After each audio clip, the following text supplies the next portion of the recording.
Sosok Ganjar Pranowo dan Puan Maharani dinilai masih banyak kekurangan jika dicalonkan sebagai Capres 2024. Namun sosok Erick Thohir yang dianggap mampu menjadi penerus Jokowi.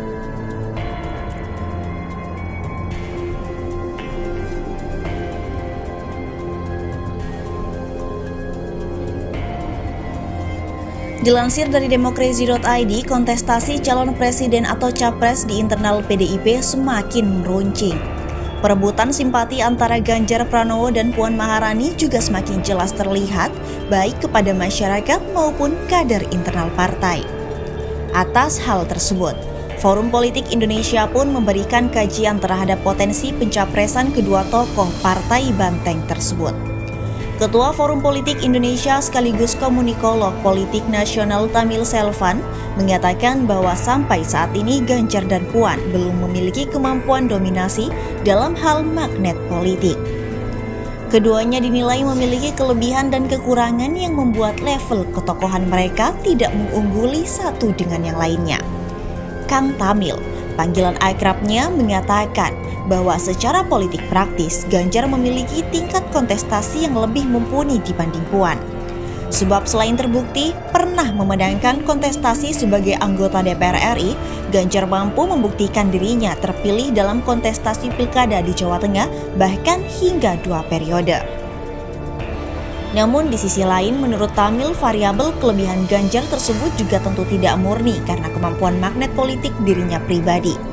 Ada faktor pengaruh PDIP yang berperan besar hingga Ganjar yang dikenal sebagai kader tulen PDIP dapat terpilih.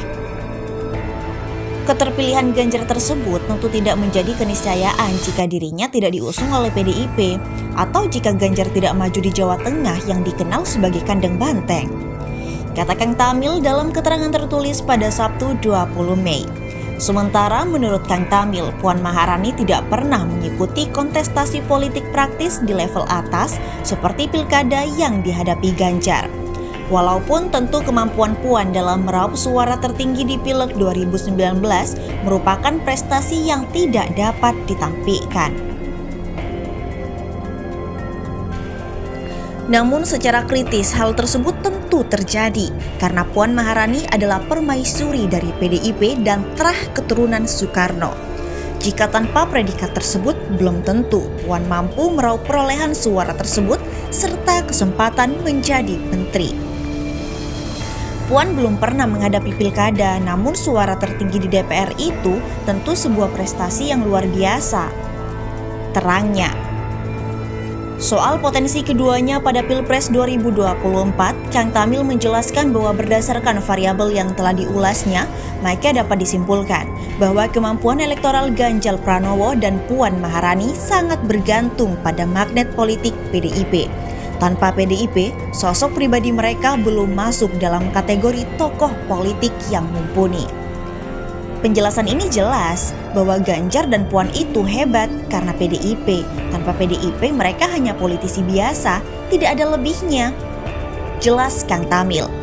Jika menilik dari sisi kemampuan pemimpin, baik Ganjar dan Puan belum mampu menghadirkan suatu terobosan konkret selama perjalanan karir politiknya, sehingga tentu tidak dapat dibandingkan bahwa satu mengungguli yang lainnya. Jadi, kehadiran PDIP adalah faktor penentu kekuatan bagi Ganjar dan Puan jika ingin nyapres di 2024, bukan hanya sekedar partai sebagai wadah pengusung, karena secara karir, politik keduanya masih dalam tatanan biasa saja, maka variabel penentunya adalah PDIP secara partai. Tutupnya.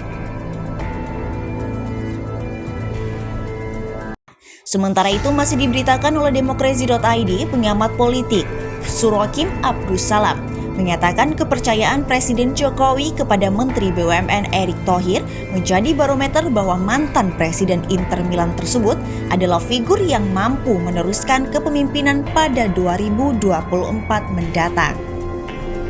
Menurut Surokim, Erick Thohir memiliki karakter yang memang layak untuk melanjutkan program-program Jokowi. Yang menurut saya layak, beliau muda, humble, energik, visioner dan juga taktis, kata Surokim. Peneliti senior Surabaya Survey Center atau SSC ini menilai Jokowi sangat percaya dengan Erick Thohir. Bahkan lanjut Surokim sebelum menjabat sebagai Menteri Ketum Masyarakat Ekonomi Syariah atau MES ini sudah dipercaya menangani event besar seperti Asian Games pada 2018 lalu. Pak Erick Thohir dalam lingkaran kabinet dan membantu Pak Jokowi termasuk yang bisa diandalkan selama ini dan terlibat dalam proyek-proyek strategis dan menurut saya termasuk yang dapat kepercayaan penuh dari Presiden, ujar Surokim. Terakhir ia menyatakan Erick Thohir sudah membuktikan keberhasilannya dalam memimpin BUMN. Menurut Surokim, BUMN saat ini bergerak ke arah yang lebih positif untuk negara dan masyarakat sejak Erick Thohir menjadi pemimpin. Sejauh ini cukup progresif dan BUMN kita banyak perubahan dan bergerak positif. Menurut saya, kinerjanya positif dan bisa menopang proyek-proyek strategi nasional, kata Surokim.